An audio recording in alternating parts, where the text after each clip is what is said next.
Alrighty, hello, ladies and gentlemen. We are back once again with the My Wrong Opinion podcast. Where my opinion is wrong, I might be wrong, but I will fight like I'm right. So let's go ahead and get started today.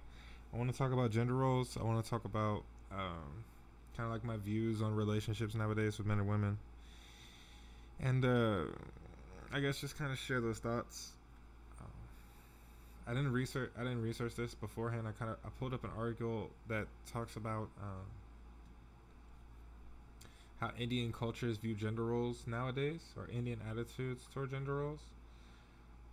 I'm assuming it's talking about the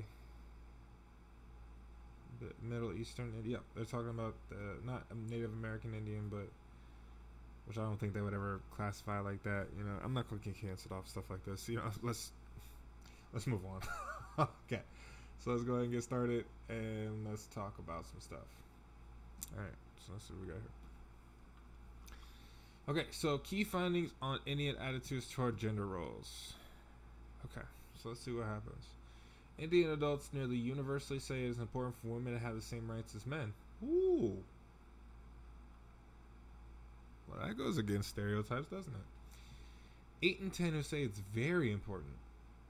Okay, here we go. At the same time, however, there are circumstances where Indians feel men should receive preferential treatment. Interesting. With the idea that when there are few jobs, men should have more rights to a job than women. Interesting. Report is based on a face-to-face survey of almost 30,000. Wow. Wow. Wow. This is okay. So this is serious. So they did their work. So they did a survey of almost 30,000 Indian adults between the years of 2019 and 2020. And then it was conducted by local interviewers in 17 languages. Okay, this is going to be covered nearly all of India's states and union territories. This is going to be interesting. Okay. So number one is that Indians broadly accept women as political leaders. Really? India has a long history. What? Wait, what? India has a long history of women holding political power. Okay, so this is what's starting to get me mad already. The perception of these Middle Eastern cultures. Now, granted, this is just India, so we don't know about Pakistan or Afghanistan or any of the other ones in the middle. Although India is technically considered a part of Asia. But you get what I'm saying. So the perception has always been that women are typically oppressed in those lands. And I'm not even 2 paragraphs in, and I'm seeing already that that's not the case. So this is going to be really interesting, y'all. And I have a theory. So I'm going to state it here, and then by the end of this, we'll see if my theory is correct. I think that men and women, independent of public perception, actually agree on a lot of things way more frequently than we might believe. That's based off of a couple of research topics I did prior to this, and looking at some of the things that just in general, I got a very strong feeling that the majority of men and women actually agree on most things. But let's get into it, and let's see if Damon's wrong. Damon might be wrong, ladies and gentlemen. Damon doesn't always research everything thoroughly. Sometimes he makes up stuff on the fly. You never know. I'm just playing. Now, I try not to make up stuff on the fly, but there are times where I just have very strong feelings about things. I can't back them up with facts, but I speak with a certain conviction, so people just think I'm telling the truth. That's a good or a bad thing, depending upon what you believe. So, anyway, not to get distracted, let's get back on task. But this, again, already, the fact that India has a long history of women holding political power, like, the American perception of this country is that women don't have any authority at all in this country. Don't have any political power, don't have any type of pull, nothing. So it's just, again, it's just so interesting to see this. But anyway, from the 1966 election of Indira Gandhi, one of the world's first women prime ministers, this was back in the 1960s. Oh my gosh. And 2 other well-known figures such as, I am not going to even put myself out there like that. I'm not even going to make myself appear that uncultured. I'm going to try one. Mamata Banerjee. Sushma Swaraj. If I'm guessing right, I'm probably butchering these. I'm probably butchering these bad. Jelalitha. I don't know, I'm not gonna keep making myself even more ignorant. Let's move on. The survey results reflect this comfort with women in politics. There's a comfort there. Again, keep in mind, guys, this study was done March 2nd, or at least this was posted March 2nd, 2022. We're not talking about something from like the early 2000s or the late 90s. We're talking like as recent as metaphorically yesterday. Like we just anyway. Anyway, the surveys. Most adults say that women and men make equally good political leaders. 55% believe that. Over half believe that. Starting to get, you guys feel the energy starting to rise up. Quick fact about, I might have just doxed myself right there. I might have to bleep that out. I might keep it. Who knows? Quick fact about Damon. Damon is passionate. And he can at times get very intense. Don't mistake my intensity for anger. But when I am fully convinced of something, sometimes I will articulate it in a somewhat aggressive way. That doesn't mean that I hate anybody or that I hate any particular group of people, that I have any aggressive views towards people who disagree. It's just that if I am seeing something and it is eliciting a response in me, I am going to react in that moment. Maybe not always in the best way, but I'm going to react in a way. So just a fun fact as we move forward, because I feel like some of y'all who are discerning are starting to get the feeling that Damon's starting to ramp up. Let's just let it happen. Trust me, it's not going to go that badly. Or that women generally make better leaders than men. Okay, again, guys, we're talking about almost 1/5 of this country. That's almost I think if I remember correctly, the number is like there's over 1 billion people in this nation, and they surveys almost 30,000 people. So anyway, only a quarter of Indian adults make the position that men tend to make better political leaders than women. Guys, like, look, most Indians see women and men as equally good. So the majority of people will either say that we're equal or women are better than 25% that would say that men are. Just flat out.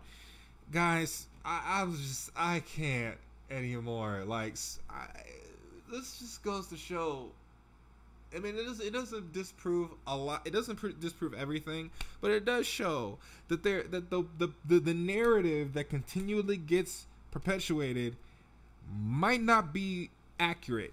I've been as I've been starting to go down these rabbit holes, like the Twitch politosphere, the manosphere, the red pill community, the quote unquote blue pill community, all these different ideologies when it comes to male and female interactions. I'm noticing a lot of these people are lying. They're just either terribly misinformed, don't know what they're talking about, or just purposefully being misleading. And we're looking at a nation that, I'm pretty sure most of y'all out there don't even know that this is a thing. I'm one of them. I might be the minority. I don't think I am, but I'm fairly confident that most of y'all did not know that. In a nation that we've already written off by and large as a male-dominated, female oppressive society. And we got this going on. That's just the first finding. I'm not even past the first 4 paragraphs, and I'm already starting to lose my mind, man. Oh, yeah. All right, let's go. Well, most Indians say that men and women should share some family man. Okay, so this is where we're going to start getting, at least it looks like we're going to start getting at least a little bit more what we perceive the reality to be. So here we go. 62% of adults say both men and women should be responsible for taking care of children. Okay, so that's still equal. When it comes to child rearing, while roughly a third of adults feel that child care should be handled primarily by women. So that's a third. That's still a good amount. A slim majority say that both men and women should be responsible for earning money. Yet many Indians still see this as mainly the obligation of men. So, granted, we have a large minority here that still think that earning money should be more of the man's responsibility. But there's still a majority of people that believe that both men and women should be primarily responsible for earning income. We got a majority of people saying that they both should take responsibility in taking care of their children. And we got a vast majority saying that they should make decisions about expenses. 73% think that both men and women should have primary responsibility over making decisions about expenses, with 20% being men, 6% being women.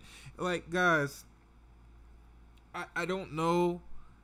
I didn't read a lot of books growing up. Okay? I'm not what you would call an autodidact. I don't necessarily go out of my way to educate myself. I pretty much go by off of what I was taught in schools, what I occasionally gain through osmosis, through conversations of people that are smarter than me, political discourse from the Twitch Politisphere, whatever you want to call it. I don't usually go out on this. This stuff is making me want to do this even more, because clearly we're seeing what I would assume most of us in America think about this country. This is debunking it in spades, and it's almost getting me irritated to a point, because again, like the idea that men and women just like that, I don't understand. I kind of understand it, and we're going to get more into my theories later, but this is just making my initial stance more and more right as we keep going. Oh my gosh. And this is keep in mind, this is India. All right, let's just keep going. Nearly 9 in 10 Indians, 87%, completely or mostly agree with the notion that a white... Okay, now we're going right back. Okay, so this will be interesting. All right, so we might not all be all the way wrong, ladies and gentlemen. We might not be all the way wrong. We were talking about gender roles, or not even gender roles. We were talking about how the idea that a man has complete dominance of a woman might not be completely disremoved. I'm not going to completely adopt that in this situation because we haven't finished the paragraph, but it does look like at least the perception is that still might be there. So nearly 9 in 10 Indians completely or most agree with the notion, that includes male and female, that a wife must always obey her husband. This includes a majority of Indians, about 64%, who completely agree with this sentiment. Women are only modestly less likely than men to say that wives should obey their husbands in all situations, and most Indian women express total agreement, 61 versus 67 among men. Throughout this report, differences in opinion between men and women are modest. Key point. In other words, Indian women typically are not much more likely than Indian men to express egalitarian views on gender roles. Ladies and gentlemen, here we are, yet again. My initial theory, if we remember this, I said I don't think that men and women really disagree on a lot of things. I think that we tend to agree on a lot more than we may realize. And I'm seeing right now, from a country that has been widely recognized as a male-dominated patriarchal society, I am seeing men and women agreeing that there should be equal share in the decision on expenses, agreeing that men and women should have an equal role in childcare, and even when it comes to earning an income. I'm seeing things break down literally piece by piece as we move forward with this. And I'm even more irritated that people aren't talking about this like they need to. Now, I get here that we're talking about a wife must always obey her husband. I get that. And I get the perception of that being traditionally negative based off of what we perceive that to be. But when we juxtapose this to what this was talking about, I don't think that necessarily looks as oppressive as we may think it means. And I would like to actually get in touch with somebody who is a part of this panel. I don't know if I would ever be able to, but kind of get their idea of what it means to obey. What does that mean? Are we talking about just traditional submission? Man is the primary decision maker, which in this situation isn't necessarily true, but it's more of like does a man have the final say? Does a man have the final say? Or are we talking about just this man is telling everybody what to do? You can't tell him no. You can't do this. You can't do that. And I think that is an honest conversation. I think that'd be a really good question to ask.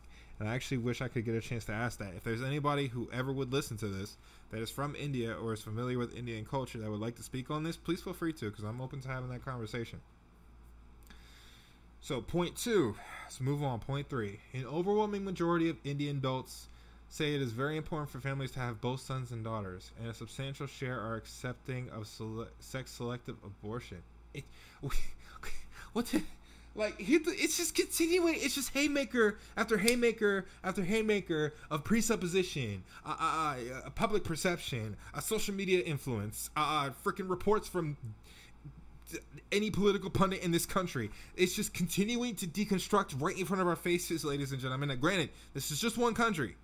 This is just one country, so we can't say this about every country in this world. But this is a country that is, I would consider to be a very high volume of people in this nation. I would say it might be fair to say that their views might be reflective of the overall culture around them. I'm projecting clearly, but it's hard not to think that when I'm seeing this in front of my face. Like, these cats aren't even disagreeing. They aren't even disagreeing about abortion anymore. And look, I'm a Christian. I will put myself out there. I'm a born again believer, a Jesus believing, Bible believing Christian. I'm still trying to figure out how I feel about abortion. But what I'm seeing here is that when we're talking about a patriarchal, male-dominated society, according to perception, they're still way more lenient. It's falling apart. And I'm not going to be a headline reader. Let's go into the paragraphs.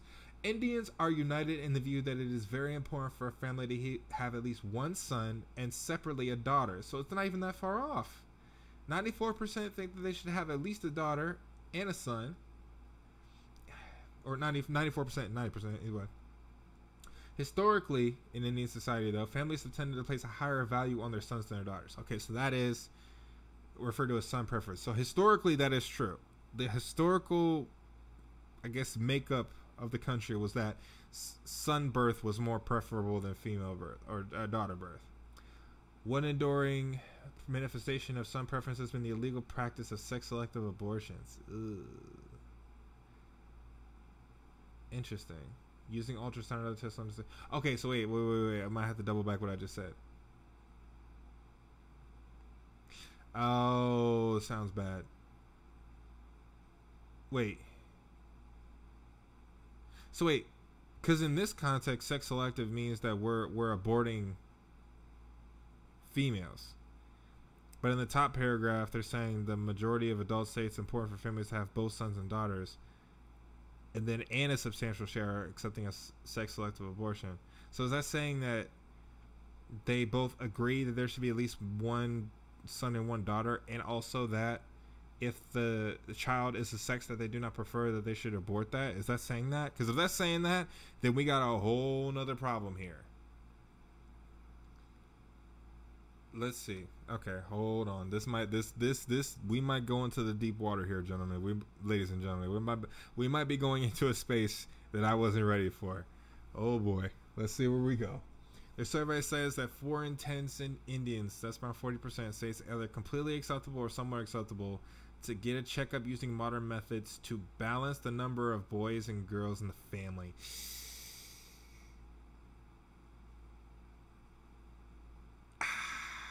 That's still a lot. It's a minority, but it's a lot. A euphemism that connotes sex-selective abortion. In contrast, so here's where things kind of get a little bit different. Roughly half of adults say that this practice is either somewhat or completely unacceptable. Okay, so we're still somewhat in the space of what I was talking about earlier. It just looks a little bit different. So, in this culture, we're talking about men and women both. And keep in mind, this is men and women both agreeing that sex-selective abortion is okay. But we have a vast majority, well, not a vast majority, but we have a majority of people in this country that are saying that it's completely unacceptable. So it seems like that needle is pushing more and more towards unacceptable, at least in this regard. There's still a majority. It's still 50-50, and that still supports my argument, although less strongly, but it still supports the idea that a lot of these misconceptions we have about men and women disagreeing with each other is not as prevalent as we might have initially thought. So that one shook me. I'm not gonna lie. I didn't expect that. That was a okey doke. But it still leans towards what I was saying earlier. So let's just continue going. So most Indians, 63%. That's a lot. Let's see what this says, because I haven't finished this yet. Sons should be primarily responsible for parents' last rites or burial rituals. Interesting. Although attitudes differ significantly across religious groups. Okay, so religious funeral practices for loved ones are widely seen as very important in India, and at least according to Hindu traditions, sons must perform last rites for a parent to ensure freedom for their soul in the afterlife. That is, I don't know anything about that. That looks more of like a religious and spiritual practice. I'm not really well versed in Indian religion or what they believe in. So I would say, at least when it comes to the religious practices, there's still a deference to like primarily males taking on the responsibility, at least in this regard, with regards to their burial rituals. So for Muslims, I think that's pronounced Jains. I might be wrong. And Hindus, so Muslims is 74%, Jains is 67%, and Hindus is 63%. Say sons should be primarily responsible for funeral rituals, but far fewer Sikhs, which is 29%, and Christians, which is 44%, and Buddhists, 46%, expect this from sons. So down towards the Sikh, Christian, and Buddhist perspective or spectrum, those numbers are lower. But when we talk about Muslim, Hindu, and Jain, if I hope I'm pronouncing that right, it's more male focused.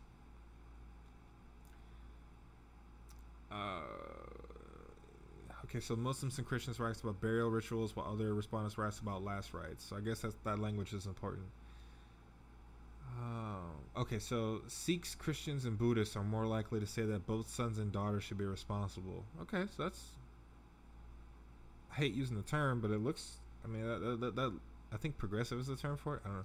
It looks like there's still, at least amongst those groups, I'll say that they're more willing to say, nah, it should be equal. And again, that's even in the religious aspect. There's still the idea that gender roles are more equal than traditionally male or female dominated. This is, I didn't know I struck gold, but I'm striking gold right now, y'all. This is nuts. Okay, so Muslims are more likely than other Indians to support traditional gender roles. Okay, that makes sense. I would, honestly, and I'm not necessarily I am a Christian apologist, but even I can admit when things don't look good for us. I thought Christians would have been up there too. I'm gonna be honest. I thought and this is stereotype, this is perception, but I would have expected that Christians would have been just as high up on this as the Muslims were, but I'm actually surprised to see that they're not.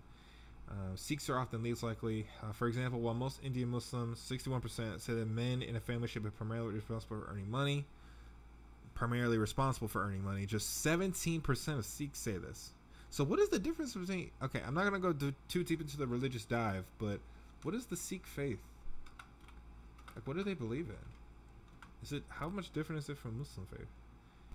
Sikhism, a monotheistic religion that originated in the 15th century in the Punjab region of the Indian subcontinent, based on the revelation of Guru Nanak. Oh, here we go. They believe in an omnipresent formless God, Waheguru. Sikhs regard men and women as equal in all spheres of life. Okay, so this is how this bleeds into that. So they consider men and women to be equal, and they believe in equality overall. Okay, all right. Okay, so Muslims are more than twice as likely as Sikhs to assign sons as the primary responsibility of caring for aging parents. So when we talk about male-dominated society, or at least our perceptions of it, we're ignoring the fact that in these views that we think they have, that they're looking for their males or sons for responsibility, not necessarily authority, although authority comes with that. And again, I'm basing this off of a study that I've seen on one country about one topic, so I can't broad stroke it confidently, but it seems like it's more of a duty related focus as opposed to a status related. Well, I shouldn't say that, because I feel like they're probably equal, but there's more of a focus on duty than we might have realized. It's not like just a man sitting on a throne and people waiting at hand and foot on him. It's probably the man serving more often in those regards, with regards to family structure and responsibility. So they might be waiting in hand and foot too. I don't know. I like I said, I'm not a cultural anthropologist, although I wish I was. because that would make these statements a little bit more authoritative. But I digress. Okay, Sikhs are least likely to hold a variety of traditional views. Okay, so this is where the breakdown is. Okay, so 44% of 74% of Muslims believe that sons should have the primary responsibility. That 61% say that they should be primarily responsible for family. Only 44% of Muslims believe that women should be primarily responsible for taking care of their children. Interesting. But they also say they should have a higher right to inheritance from their parents. About 42% say that. Only 28% of Muslims think that men in a family should be primarily responsible for making decisions about expenses. Okay. So what that tells me is that even though they think that men, here's what the Muslims and Indians believe. They believe that the son should have the primary responsibility in performing the last rites or burial ritual. They believe that the man should be primarily responsible for provision. And they also, but they believe that the decision on expenses should be shared between the two genders. And then there's a large minority that say things like, well, actually, let me go back. So they think that they're split on family responsibility, like raising children. They think the majority of them think that men and women should both share the responsibility. They both think that the children should both share equal responsibility in taking care of their parents. And they both think equally, or at least over 50% think that there should be an equal inheritance. If I'm reading these stats right. Which again, it breaks down what we traditionally think these religious folk tend to believe. What does patriarchy really mean? If we're really going to talk about it. And let me make this straight. I am in no way saying that I think that the patriarchy is preferred or it's better. I am saying, well, I can't even say that because I'm in all honesty, I don't know. When people talk about patriarchy nowadays, I have no idea what that means. Because I'm looking here and I'm seeing patriarchy being focused more so on responsibility and duty and just traditional religious practice as opposed to what I believe people think patriarchy to be, which is the woman doesn't have as much say in the household. Everybody in the household is subjected to the father. Women don't have, I guess, more prominent roles apart from child rearing and childbearing. But when I'm looking at this, I'm seeing, like, even when we talk about perception, the Muslim faith is believed to be highly patriarchal and oppressive towards women, but only 28% of Muslims in India think that men should be primarily responsible for making decisions about expenses. You know what that means, ladies and gentlemen? That means that they think that if it's not equal, that I'm assuming that most of the people on the other side of this percentage, the 72, are saying that either women should have the primary responsibility or that they both should. Which, when we're talking about money, that's a high priority list when it comes to responsibilities. Who's going to take care of the money? We're finding here that Indian Muslims believe that responsibility should be shared. If not, the woman should have primary say. That, ladies and gentlemen, is what I call a deconstruction of a deconstruction of a misperception. That's what we're seeing right now, right in front of our faces. And I don't know too much about these other faiths. I'm going to skip down to Christians. A minority, and this makes me feel good, I guess. A minority of Indian Christians believe in the, I guess, traditional sense of gender roles. Now, ladies and gentlemen, does Damon believe in gender roles? Good question. I don't know. That sounds weird. What I do think, however, is that people shouldn't just be put in positions because of that's just how it's supposed to be. I think that I think that the people with the highest character. Well, I shouldn't say that. That's tough because we're talking about male and female relationships here. So, yeah, I'm still trying to figure out how I feel about gender roles. But what I'm seeing here is that Muslim Christians, a majority of them don't hold what we believe to be the quote-unquote oppressive view. And again, I gotta talk about that. Like, if, oh Lord, this is gonna be tough to talk about. Even if they did, what does that mean? You know what I mean? Like, even if the patriarchal view that we talk about is held by most of the Indian people, what does that mean? And I don't think this research will actually talk about that. And that's kind of what I want to get into. When we talk about male-dominated society, what does that actually look like? Because people say that we in America live in a male-dominated society, but taking it from a guy who's going through who's going through a custody battle right now, I don't feel like the system's in my favor. I mean, in this country, at least alone, and I don't know the exact numbers, but women are gaining more of a prominent place in the workforce. They're out earning most men in most situations. So it's like, and that might not be accurate. So let me not say that all the way, but they're earning more income. They're gaining more status. So it's just like, if we're in a male-dominated society, how are these things transpiring in the way that they are?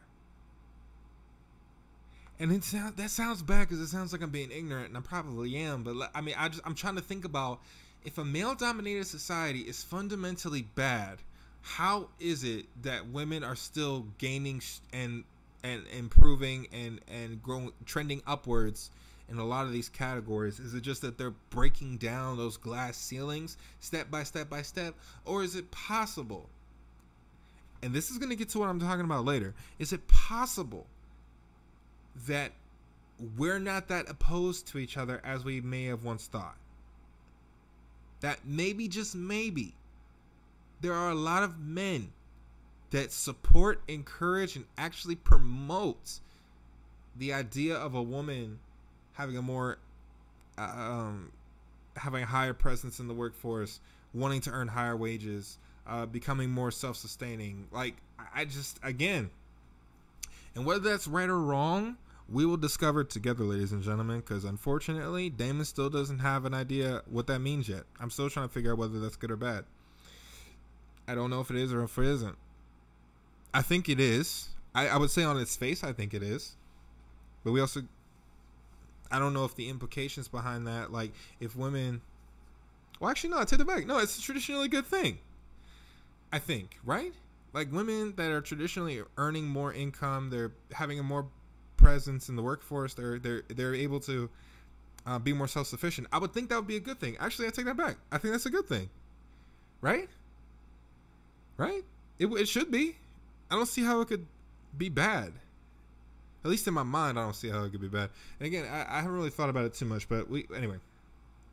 Saying all that to say, ladies and gentlemen, if we're talking about male-dominated society, if we're talking about a patriarchal society, what does that actually look like? And I'll be honest with you, as I continue to read this, I'm becoming more and more convinced that a lot of these people that talk about patriarchy like it's such a bad thing don't know what they're talking about. They can't. How is it that we can get a study from a society that everybody in America that doesn't know better says that it is a patriarchal, male-dominated, and woman-oppressive society, and yet I'm seeing statistics that show that that's not necessarily the case? Ladies and gentlemen, please help me understand that. Unless there's some hidden figures in here that I'm not seeing, or I'm completely misreading these percentages and I'm just way the heck off, I don't understand how is it that this can be true. And patriarchy is bad. I don't get it. And again, I said it before and I'll say it again. I'm not necessarily defending patriarchy. I don't know if it's a good thing or not. I'm still trying to understand what that. And I think part of the reason why I don't know if it's a good thing or not is because I don't know what when people say patriarchy, I don't know what they mean. Because if India is a patriarchal society, it doesn't look that bad. I'm just saying. When it comes, now granted, we're only at 0.5, and I'm assuming they're probably going to do 10 because that's just thematic. But it doesn't look that bad. at least to me, when I'm looking at this, it looks like there's a lot more cooperation. There's a lot of more work put towards there being like equal response. Like there's more equality there than I'll be honest. I'm shocked by these numbers, man. I'm shocked at some of the stuff that I'm seeing. I'm shocked even for those of you who are looking at this through the video. I'm shocked by what the Christian numbers are. Look at this. Men should be primarily responsible for making decisions about expenses. 14% of Indian Christians believe that. The vast majority of Indian Christians think that male and female should have shared responsibility. If not, women should. Guys. And look, I guess if extrapolate is the right word, I'm extrapolating this into a lot of other areas. But when we're talking about expenses, that is in any marriage, that is one of the highest issues that need to be addressed. And what I'm seeing right now is that when it comes to the highest issues, there's more of a push towards equality than to be traditionally male dominated. It's just falling apart at the seams. Let's keep reading, y'all. We're not done. Who knows? The second half of this may very well just completely blow what I just said out of the water. So let's see. And again, I have to preface this because people might think I'm staging this. I have not read a single word of this article. We're both reading this for the first time. Some of you might already have read this before. But Damon's just discovering today that patriarchy, I don't know what patriarchy is. So let's continue on. So number 6. Indians favor teaching boys to respect women as a way to improve women's safety. Give me... how much... Like, what are we doing here? Like, what are we doing here? I'm not saying that this is the end all be all and that this completely destroys the misperceptions of gender roles, but again, we're talking about India, ladies and gentlemen, and I don't want to keep throwing India under the bus, but I could be wrong, but I'm under the impression that the vast majority of Americans believe that India is a patriarchal, male-dominated, woman-oppressive society, and I'm seeing that Indians favor teaching boys to respect women as a way to improve their safety. Let's look at the numbers, because it says in favor might not be a strong term. Let's look at the numbers. As described in the previous Research Center report, roughly 3/4 of Indian adults say violence against women is a very big problem. Okay, so let's take a second to slow down. Okay, so this doesn't mean that there isn't violence against women in this country. But let's be clear, you're never not going to have that in any country. That's going to be there. It's not fun and it shouldn't be, but that's what it is. But what I'm also seeing here is that right next to that is the majority of people, male, female alike, saying that that is wrong. Okay, so police cases registered as crimes against women nearly doubled. Oh, okay. And rapes and murders of women have led to massive protests. So there's people in India that are completely opposed to this. Now, the fact that it doubled does startle me. I don't know how that happened.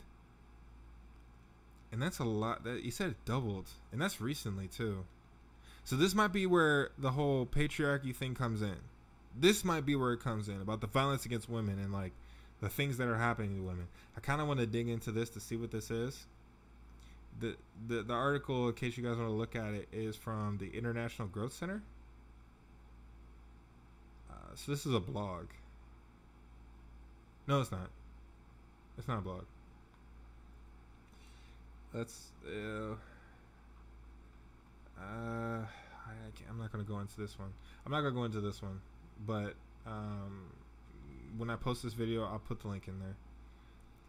Okay, so the survey asked respondents which of the two options are more important to improve the safety of women in their country: teaching boys to respect all women or teaching girls to behave appropriately. Ooh.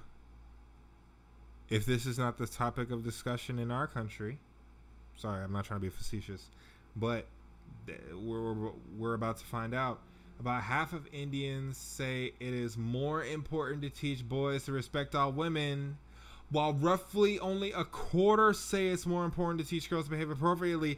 Ladies and gentlemen, once again, India, patriarchal, male dominated, women hating, women oppressive. And what are we seeing? Now, granted, a fifth is still a lot. That's almost a third. That percentage is still high. But it is not the majority. The majority are saying that it is more important to teach boys to respect women. Now, that begs the question, well, Damon, what does respect mean? Right? And again, that's a question I would love to ask. I would love to get more information on. What does that mean to respect women? Let's be honest. What does that mean to respect women in our country? Because we talk about that a lot, but what does that look like? Like, what does that actually practically look like? Because what I hear is more just whatever you say. You know what I mean? Just like whatever you say is right. However you feel is true. And if I oppose you, I'm wrong. Or if I disagree with you, I'm wrong. So it's either you're always right, how you feel is always reflective of reality, and I just got to get with that program. That's what I hear when it comes to respecting women. And I don't necessarily, not even necessarily, I don't agree with that. Because I don't think that's how women respect men. I don't think that's how you define respect, period. I just don't, that doesn't sound like respect to me. That just sounds like treating me like a child. That's just, anyway. Okay. An additional quarter of Indians don't take a clear position, instead voicing that some combination of the two is necessary. So even then we're talking about like, it's both ways. It's both and. But the majority of people are not saying that it is more important to teach girls to behave appropriately. Majority of people are saying, and a majority of that majority are saying, that it's more important to teach boys to respect women. And then a minority in that majority, I'm not speaking, forgive the language I'm describing, but you get what I'm saying. A minority within that majority are saying that there should be a balance between the two. Look, India, y'all dropped the bomb on me, man. Ooh, that might have been bad. Oh Lord, help me. I'm not trying to get canceled, man. That might have been a really bad joke. I didn't even do it on purpose. And I might because I responded the way that I just did, brought attention to that in a way that it's completely irresponsible. Whatever. At this point, whatever. I'll take it. If y'all want to call me racist or whatever, fine, whatever. Even though black people can't be racist, I'm just playing. I'm not gonna open up those can of worms.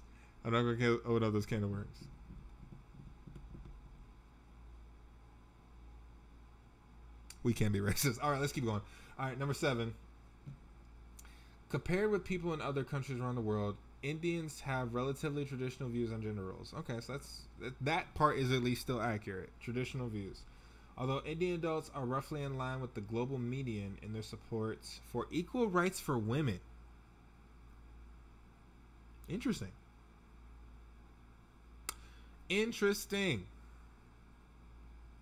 Ladies and gentlemen, I don't fully understand what that means, but it sounds like it's saying that India is in support of equal rights for women, and that number is well in line with the global perception, which might not be a good thing, actually. So I'm looking at this median right here, but these aren't related. But either way, there's a conversation being had about women having equal roles. By 2 other measures, the Indian public appears to be much more conservative. Okay, that makes sense.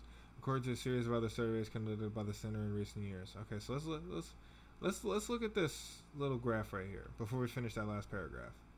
4 in 10 Indians say marriage with traditional gender roles is more satisfying. That's not a lot. That's a large minority.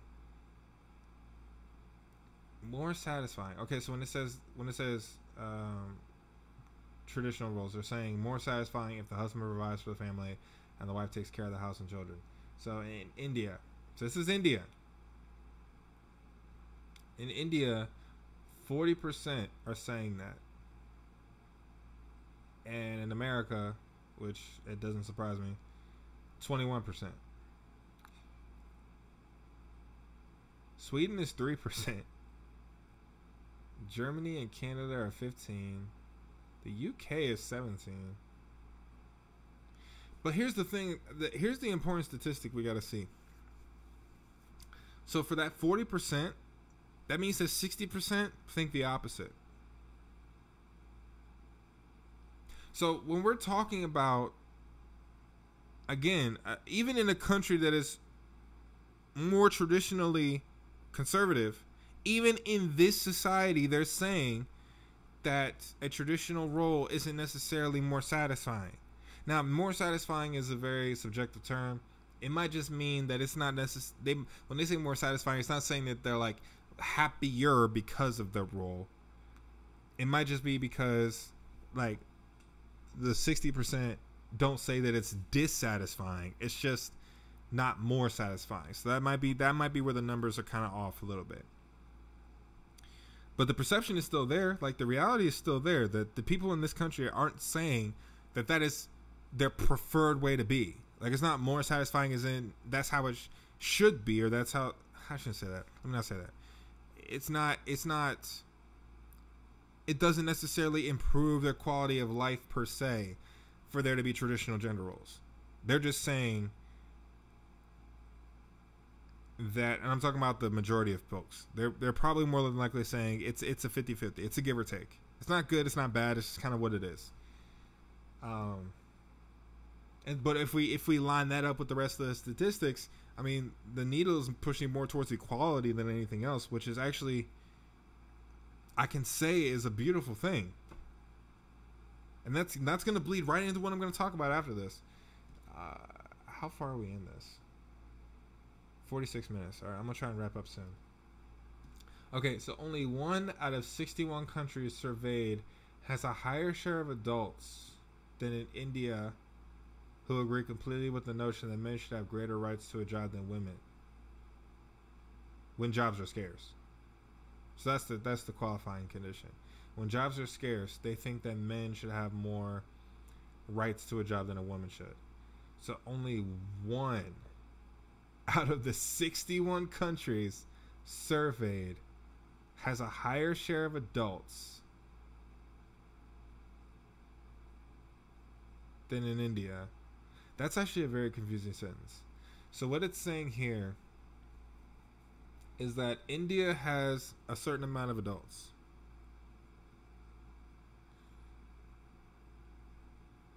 "61 other countries have more adults than India." That's not true. There's no way that's true. Wait, what is that saying? That sentence is actually that's a very poorly crafted sentence. Only 1 out of 61 countries surveyed has a higher share of adults than in India who agree completely with the notion. Okay, never mind. Okay, so what it's saying is that in India, there's a certain amount of adults that think that when jobs are scarce, men should have more of a right to those jobs than women. There are 61 other countries that were surveyed, and only 1 has a higher amount of people that say that. Okay. And just 2 out of the 34 countries surveyed exceed India in shares who say a marriage is more satisfying. So that was the statistic we read up there earlier. The percentage of Indians who take this view is well above the global median. Okay, so you know what that tells? Okay, so the global median says, and that's 23%.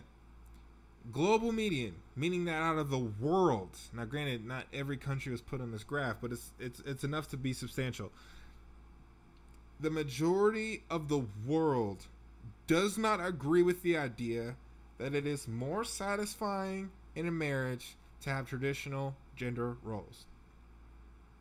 India is one of the top 3 that say that, and they still only have a minority. And even in that country, there's people that believe that most people should have equal responsibility in the household and in decisions with that household. Even in this same country, there are more people that think that women should have more prominent roles in politics. And apparently, it's been happening since the 60s and it's only been trending upwards. Ladies and gentlemen, so here's where I want to get to, okay? So we're finished with this. We're finished with this. So now it's just you and me talking, okay? Let's rap for a second, all right? So I firmly believe that we don't necessarily agree with each other as much as we might think. And actually, I believe that we actually agree on more things, most things, than we tend to disagree on. So then my frustration lies in these narratives that continue to get perpetuated, both in our country and in countries alike, that say that men, how do I say this? That men don't want women to have more positions of authority, more positions of power, that they don't want to have equal share in responsibility, that they don't want to have women earning an equal amount of income. Like, I don't see, that's the thing. And that's what gets me frustrated, is that if you let other people tell you, most men in this country, and I hate, this makes me sound so red pill, and I hate that because I can't stand that community, but it's still true. The perception in this country is that more men think that that more men have oppressive views towards women and don't really, that we disagree just pretty much on everything from a fundamental level. But when we're looking at India, which is a traditionally more conservative, I shouldn't say conservative, unless that was, it's by the, which is it's a more traditionally it is a country that is more, has a higher percentage of people who have traditional views, traditionally listed as more conservative. Even in that country, men and women agree on most things in that country. Ladies and gentlemen, what does that say?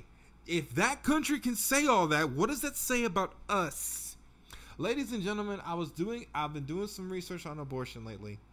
I've been looking at some of the statistics. Not even statistics, I'm not research. I've been looking at how people view abortion. That's what I've been looking at. Men and women don't disagree with each other when it comes to that. There's a vast majority of men and women that both agree on most things when it comes to abortion. And that says a lot, because that is a highly emotionally charged topic. And we're still able to come to a vast consensus on most of the issues, which is what makes me even more frustrated. Where are these enemies that people keep saying are out there? Where are the men that hate women? Like, I just don't see it. At least not from the statistics. I'm not seeing it. Unless I'm reading it wrong. But it looks like, and that's what I'm saying, I think most of these people that claim to be experts are lying. Like, they have to be lying. They either have to be stupid or lying. And I'm sure, and I'll be honest, I'm not sure which is worse at this point. Like, we just read it, guys, live and in color. We read it. Men and women are agreeing on most things. They're agreeing that women should have more roles in society. They're agreeing that women should trend upwards when it comes to things like earning income and things like that. We're agreeing that the roles should be more equal. So where is the patriarchy is what I'm more so saying. Dude, I hate this, that I'm in this position, but I feel so red pill right now and I can't escape it. I really can't. I can't at all, and it frustrates me so bad. But it's hard to deny the fact that men, well, actually no, this isn't red pill. Actually, I take that back. This isn't red pill, because red pill will say that most people want traditional roles, whereas reality is most people want it to be equal, men and women alike. So that's not even red pill to say. I take back everything that I just said self-depreciatingly, and I go back to my original soapbox. We don't have a patriarchal view on most things. So where is the disconnect? That's what I'm trying to figure out. I want to say it's media. I want to say it's social media, because I feel like there's a very there's a very loud minority of people in this country that are saying things that are just flat out not true. Just not true. At least when it comes to public perception. If we get into the idea of policy and law and whatever, I feel like there might be a stronger case there. But when we're talking about just everyday people, like people that don't do what I just did, like they don't go on Pew Research Center, they don't look up stuff, they just live their lives. More people agree with each other than they disagree. In this context, men and women agree with each other more often than they disagree with each other.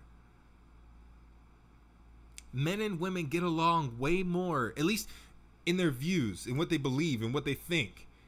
They get along way more often than they disagree. So I'm trying to understand, where's the problem here? Who is telling people that men and women don't agree, they don't get along, they don't want, like, who are, and then on top of that, who are the people that continue to perpetuate this narrative that men don't want women to get ahead in life? Where is that coming from? Because I know I see it. I see it on Twitter. I see it on YouTube. I see it on Twitch. I see people saying this. But I feel like when you and I go out onto the street and we just start talking to people, or when we talk amongst our friend group, I don't see that disagreement. I see more equality. I see more working together than anything else. But I say that, but I also feel like, in all honesty, I don't think men and women work together in relationships anymore like they should. This is an opinion. It might be wrong, but I just really don't think we're trying to work together anymore. I don't. I'm gonna be honest with you. I don't know when we ever have. And I guess in this point, I'm steering away from like general, and I'm pointing more towards our community, Black African American community. I don't think black men and women get along. Or I should say get along. I shouldn't say that. That's not true. We actually agree on most things. I don't think, however, when it comes to our relationships, that we work together. I don't think black men and black women work together in relationships. Yeah. I know it sounds like well, Damon, you just completely contradicted yourself because you said men and women agree more than they disagree. I know. I think it's possible that we can agree I think we can agree on most things and still not work together. I think that's possible. I think that's completely possible, because I think right now, if you were to take the reason why I say that is because of the perception. That's where I was connecting those dots.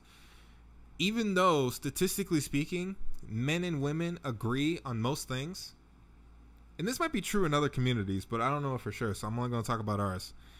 Even though statistically speaking, we probably agree on most things, the perception that betrays that is what makes it so difficult for men and women to work together. Because again, these statistics come from surveys. You know what I mean?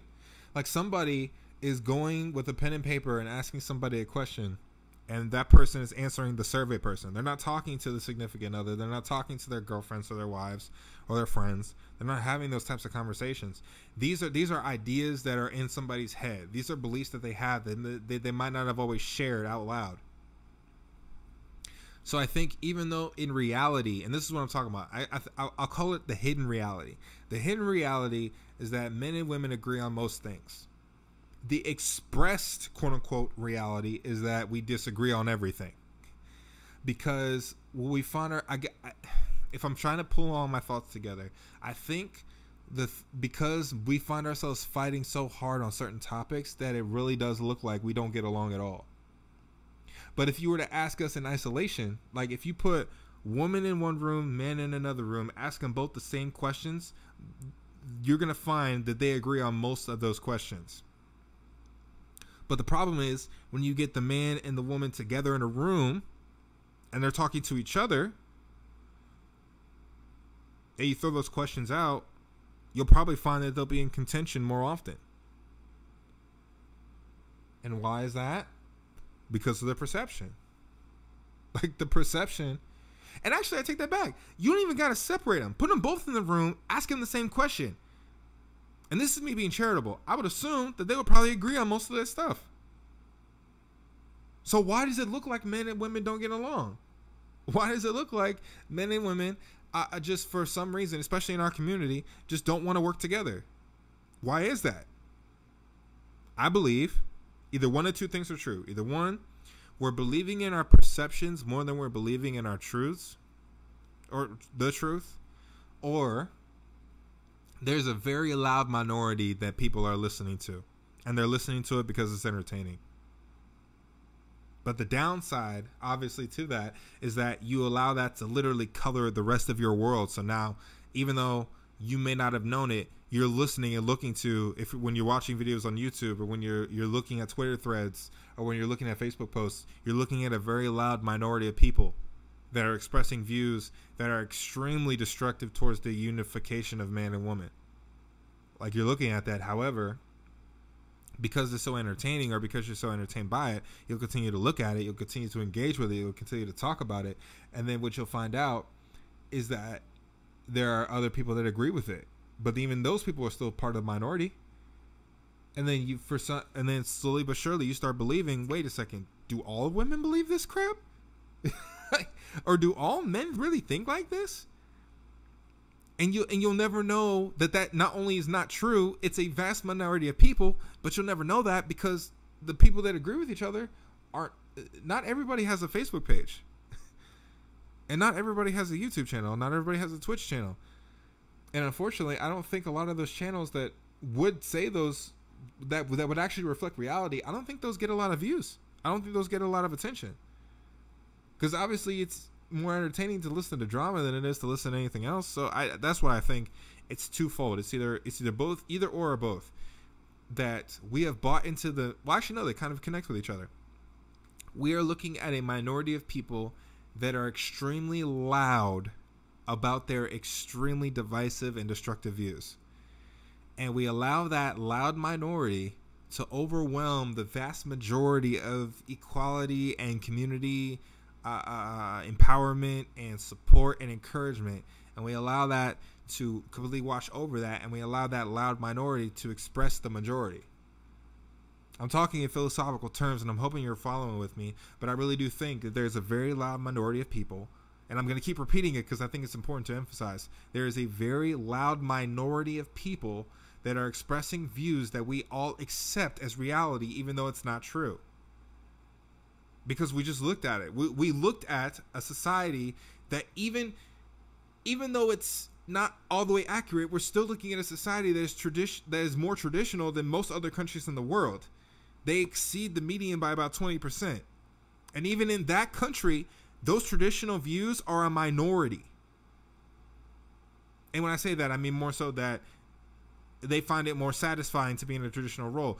Even in this society, even in this country, we're seeing a lot more equality being expressed, a lot more supporting and encouraging and empowerment of women in this country. We're seeing a lot more of a breakdown of oppression and aggression, and even like the violence towards women. Like, we're seeing that most people in this country agree that men should be taught to respect women more so than women should be taught to be appropriate. Like, and that's in a country that most of us, again, and I'm going to repeat this again for emphasis, most of us in this country think that India is a patriarchal, female oppressive society. And what we just found out is that not only is it not the case, it's actually trending more towards equality than it is towards anything else. So what does that say about us in this country? And let's be even more specific. What does that say about black men and women in this country? Because I've done a little bit of digging, even amongst black Christians. I was looking specifically in black Christians. There's a lot of black men and women that actually agree on most things. When you ask them in a vacuum, independent of whatever everybody else around them is saying, if you ask a black man and a black woman, you'll find that we actually agree on most things. But we just don't get along. Like, we just don't get along, and part of it's because we all bought into the lie that these people keep telling us. Look, I'm gonna say something that's really crazy. And it's probably going to trigger a lot of y'all, but I'm going to say it. I don't think Kevin Samuels was all the way wrong. I don't. I was listening to, I've listened to Kevin Samuels on and off for probably about a little over a year before he passed. His methods were terrible. And at a certain point, he just started becoming disingenuous. But his initial mission statement rings true. I mean, we got to work together. If you look at some of his, I might be rose tinting his public perception a little bit, but if I remember correctly, he said at one point, like, men and women just got to work together. We got to get along. Now, how he thinks we should have got along, that's where things start splitting off. But I don't think he was all the way wrong. I think he was onto something. I think that he was onto something when it came to like the desire for men and women, specifically black men and black women, because he was about that, to work together. I think I just don't see us working together anymore. And when I look at the single parent statistics and see there are more children in our community, especially, that grow up without a father in the home, and there's a breakdown in the family unit, that shows me that men and women aren't interested in getting along. I shouldn't say that. That men and women aren't interested in working together to create healthy and happy families. I just don't see it. And I think a lot of that comes from what I just said earlier. There's a belief in a lie from a loud minority, and we're not allowing ourselves to listen to each other. I don't think we're listening to each other anymore. I really don't. Or maybe not in the way that we should. Let me not say that, because even that's colored by the minority.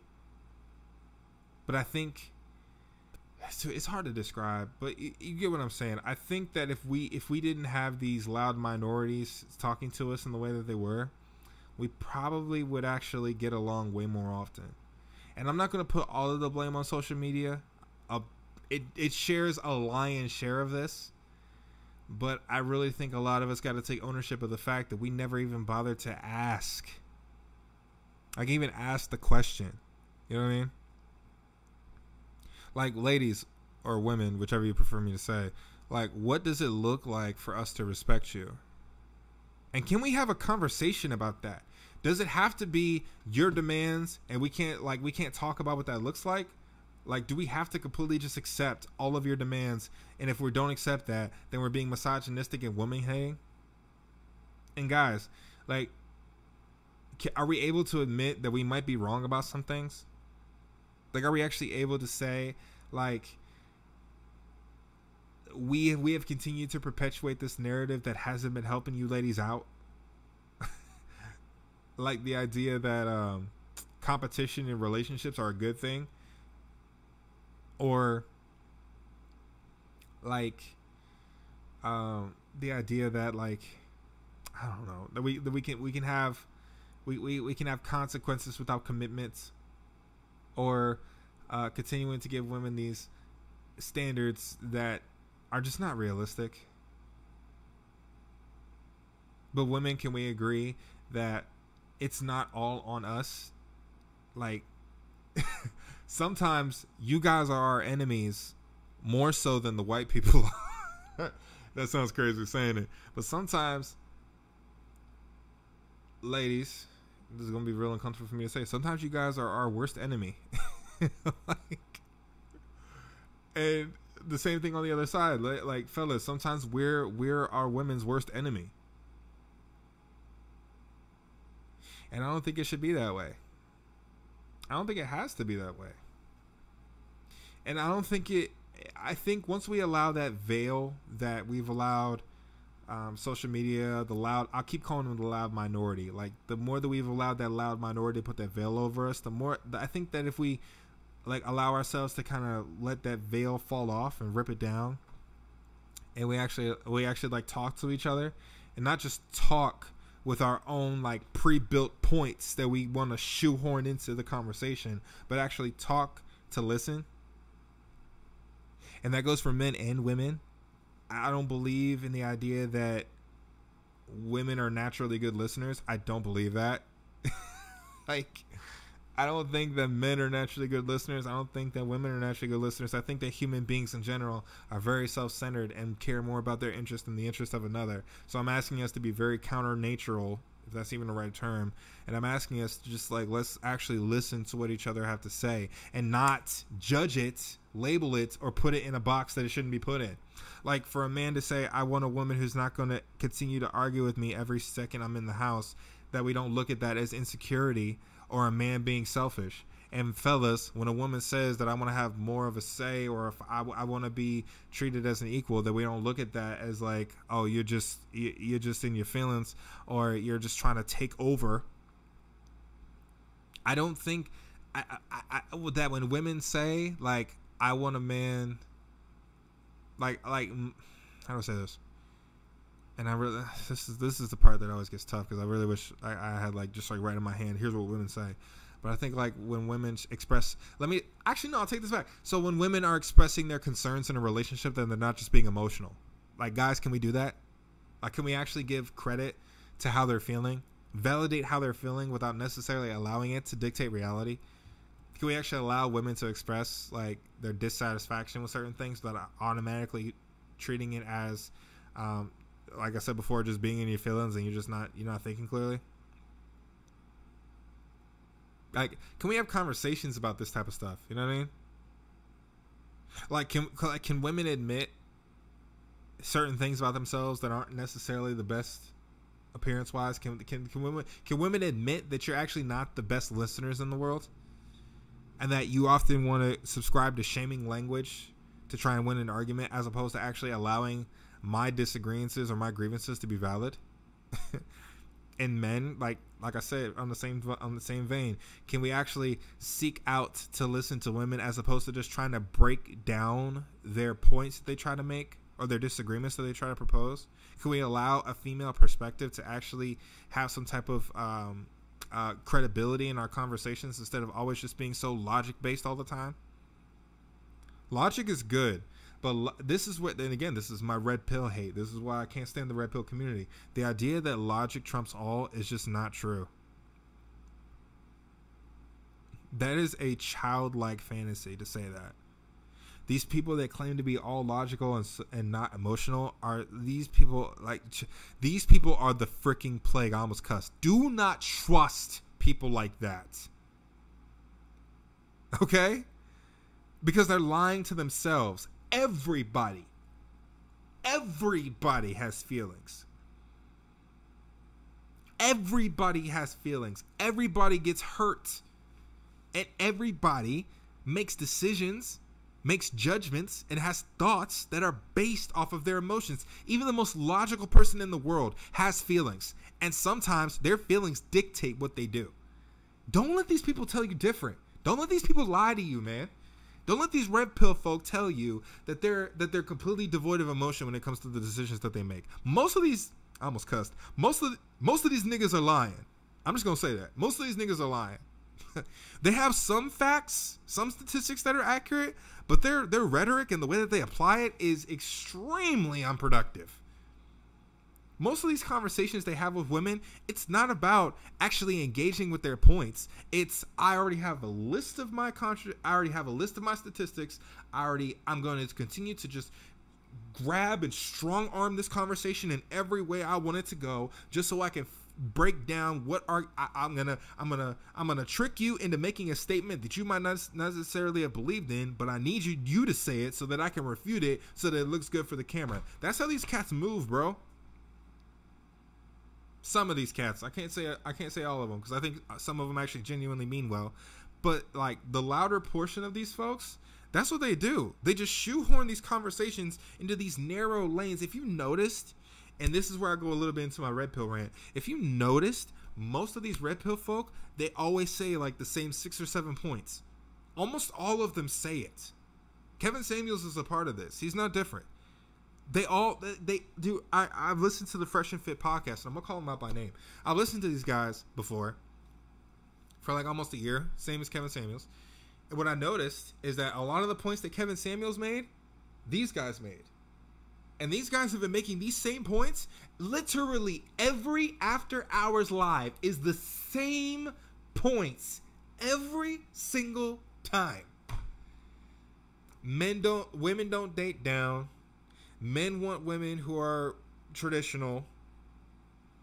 Women gotta care about their bodies. Women do have superficial expectations of men. High value men don't want aggressive masculine women. Like, these are the arguments that they make every single time.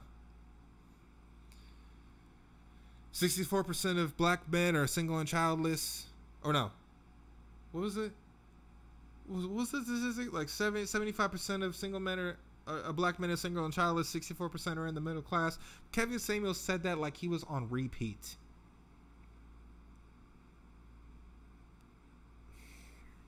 So yeah, that's my whole red pill rant.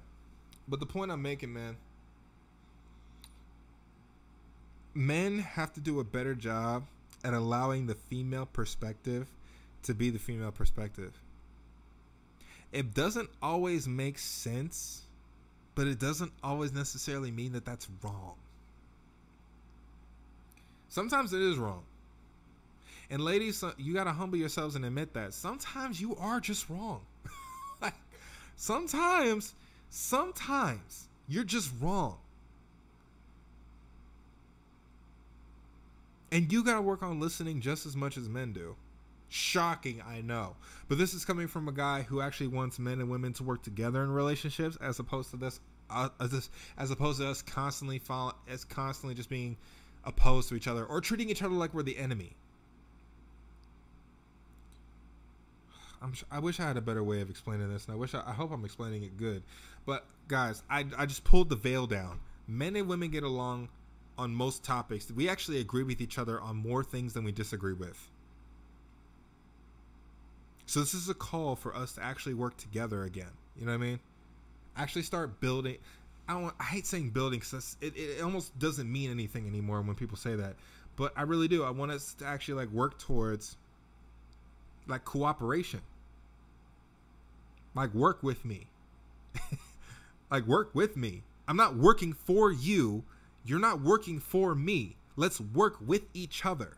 Not against each other. Not for each other. Work with each other.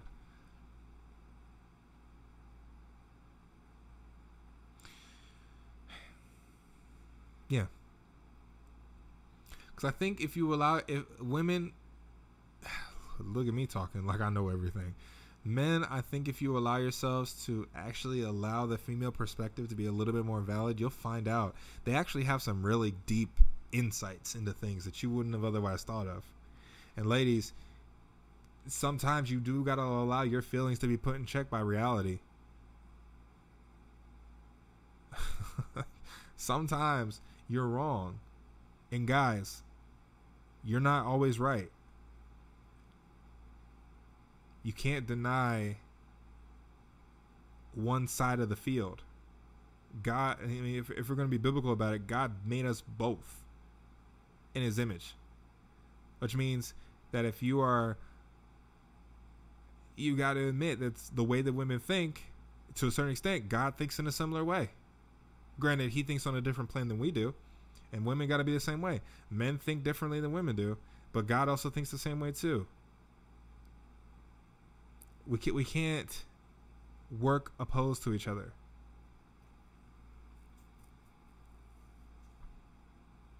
And I think the more that we do that, the better off we'll probably be. So yeah, that's the episode for today. Hopefully you guys enjoyed it. If you have any anything you want to put in the comments, feel free. If you think I'm wrong, feel free to talk about it. Just back up what you say. Although I don't think I backed up. Well, no, I take that back. I'm going to give myself a little more credit. I backed up what I said pretty good today. I feel like I backed it up pretty good today. But if you agree, great. If you don't agree, great. Share both. Conversations need to be had. So share, like, comment, subscribe. Put all your thoughts in the comments below. As always, guys, just... well, not as always. I'm still trying to figure out how to end these things. Be safe and stay safer. Take care of yourselves. Your mental health is important. Multitasking is a myth. and I'm not always wrong. Even though I might be. Alright, guys. Take care of yourselves. Peace.